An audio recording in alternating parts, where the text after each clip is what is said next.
warahmatullahi wabarakatuh. Perkenalkan, nama saya Badriah Nurul Hidayati, NIM E2019-3109 dari kelas AKS 3. Di sini saya akan mereview sebuah film dari Korea Selatan yang berjudul Sif Kim, A Good Manager.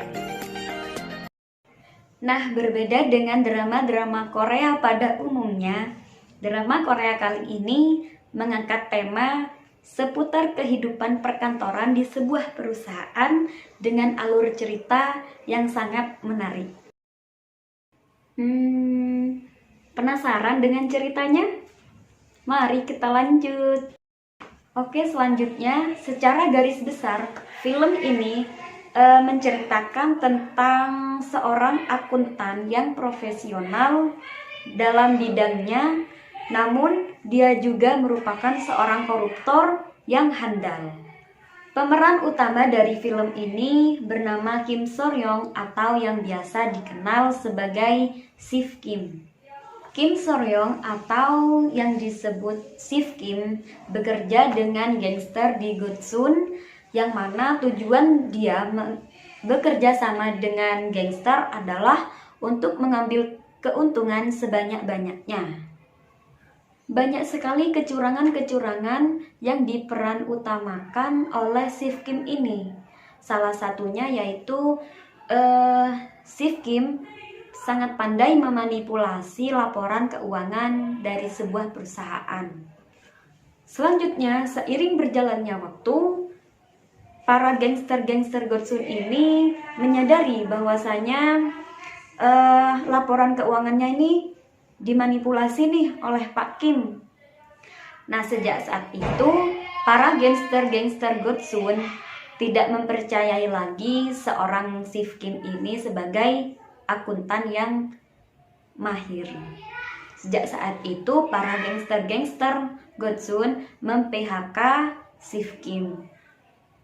Nah, saking seringnya melakukan kecurangan-kecurangan, Sif Kim ini selalu saja dipanggil oleh pihak kepolisian untuk dimintai keterangan ataupun laporan terkait kecurangan-kecurangan ataupun kesalahan-kesalahan yang dia lakukan. Namun saking hebatnya nih, saking cerdiknya dia, saking jeniusnya dia, ketika dimintai laporan atau keterangan oleh polisi, selalu saja dia berhasil dan lolos dari jeratan hukum. Setelah terlibat kasus dengan polisi, Pak Kim iseng-iseng nih melamar pekerjaan di salah satu perusahaan terbesar di Korea yang bernama Taeki Group. Nah, di sana dia menjabat sebagai kepala operator di sebuah perusahaan Taeki Group.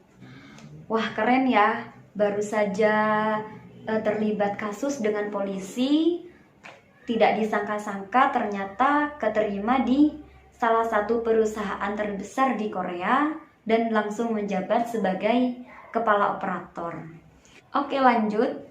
Seiring berjalannya waktu, Sif Kim ini mengetahui bahwasanya direktur dari perusahaan Taeki Group ini yang bernama Soyul menerimanya karena akan dijadikan perantara atau dijadikan alat atau dimanfaatkan posisinya untuk melakukan korupsi secara besar-besaran. Wah, mulai menarik ya ceritanya. Nah, setelah Sif Kim ini tahu bahwasanya dirinya diterima di sebuah perusahaan tersebut hanya untuk dijadikan atau dimanfaatkan posisinya, nah, dia ini melakukan perlawanan nih pada direkturnya Soyul. Uniknya lagi, Sif Kim ini memiliki prinsip yang mana prinsipnya itu curilah uang bosmu sebanyak-banyaknya, tapi jangan mencuri uang karyawanmu. Jadi dalam serial drama ini menceritakan secara tidak langsung pergulatan antara Sif Kim dengan direkturnya Soyul. Nah, akhir dari cerita ini tentu saja dimenangkan oleh Sif Kim yang berhasil mengungkap seorang direkturnya, siapa itu Soyul, dan apa saja kejahatan-kejahatannya. Pada akhirnya, Sif Kim yang mulanya adalah seorang koruptor yang handal bertransformasi sebagai seorang yang anti korupsi dan pejuang korupsi.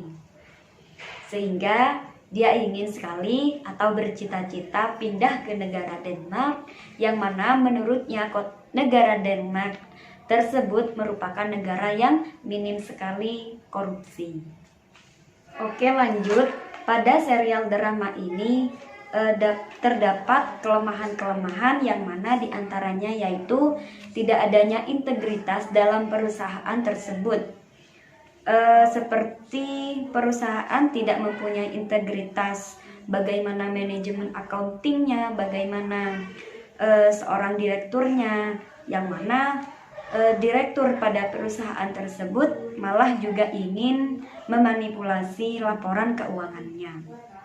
Kemudian adanya accounting fraud atau kecurangan-kecurangan dalam akuntansi. Kemudian menggunakan kekerasan untuk memaksa bawahan agar menuruti kemauan dari atasannya. Kemudian yang terakhir, manajemen yang baru melakukan korupsi. Tentu saja ini tidak baik bagi perusahaan untuk masa yang akan mendatang. Cukup sekian review film dari saya, kurang lebihnya mohon maaf. Wassalamualaikum warahmatullahi wabarakatuh.